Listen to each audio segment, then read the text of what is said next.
ወይኔ ባዩሽ፣ ወይኔ ባዩሽ፣ የታባሽ ገብተሽ ነው እርግብ? የታባሽ ነሽ? ያንን ሁሉ ወርቅማ ይዘሽ የትም አገቢያትም። አሳይሻለሁ። ከኔ ቀድሞ ደግሞ እነሱ ያገኙሽና ወይኔ አለቅሽም። የትም አታመልጭኝ።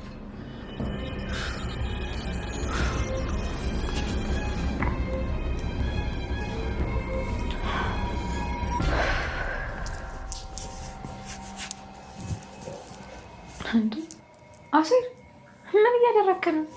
ግባ እንጂ። እንዴት አደራችሁ? ና ግባ ተምቹ።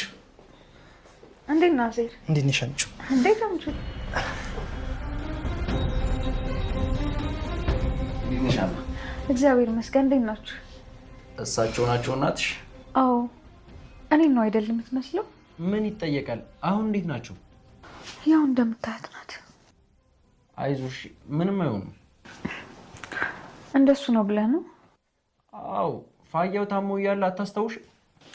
አስታውሳለሁ እንጂ እንደዚሁ ነው። ለረጅም ጊዜ ቆይተው ነበር እኮ ግን በኋላ ላይ ድነው ሁሉም ነገር ፒስ ሆነ። እስቲ እንዳፋ ያደርግልን። ተምቹ እንሂድ አይደል? እንዴ ምን ሆናችኋል ልጆች? ትንሽ ቆዩ እንጂ። አይ እሱም መሄድበት አለ። እኔ ሸኝቼው መልሳለሁ። ተምቹ የት ልትሄድ ነው? እዚሁ ነው። እመጣለሁ ደግሞ እየመጣሁ ጠይቃችኋለሁ። እንዴ ምን ሆናችኋል? ሁኔታችሁ እኮ ልክ አይደለም። አይ ደህና ነን እኮ። አባዬ ምን ሆነ? እንዴ ሀና እሳቸው ምን ይሆናሉ? እንዴ እና ምን ሆናችሁ ነው የተጣደፋችሁት? ምንም ዝም ብለን ነው። ተምቹን አንጣ።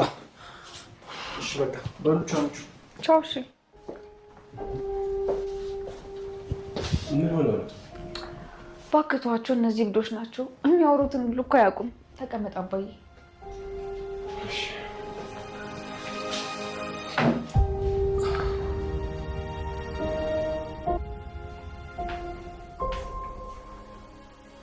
እንዴ መናሴ እዚህ ምን ይሰራል? እንዴ መናሴ ወንድሜ፣ ወንድሜ። ሰላምዬ ምን ሆነክ ነው? ተነሳ እስኪ። እንዴ እዚህ ነው እንዳደርኩት? እንዴ ምን ሆነሃል? ማታ እኮ ከአንቺ ጋር ጸሎት አድርሰን እንደወጣን እንቅልፍ ያልመጣም ነበር እና ከዛም በኋላ ትንሽ ፊልም ላይ ብዬ እዚህ ተቀመጥኩኝ። ቆይ በዛው እንቅልፍ ጥሎ ነው ማለት ነው መሰለኝ። እንዴት እንደወሰደኝ እራሱ አላስታውስም። እሺ ሌላው ይቅር፣ ቢያንስ ልብስ እንኳን አትለብስም? እኔ እኮ ስለመተኛት አልነበር የሚመጣሁት። ቢያመስ ግን አስበዋል? ውይ ሰላም ደግሞ አሁን ሶፋ ላይ አደርክ ብሎ ነው የሚያመኝ? እንዴት ነው የማያምህ? አባዬና እና ዘኩር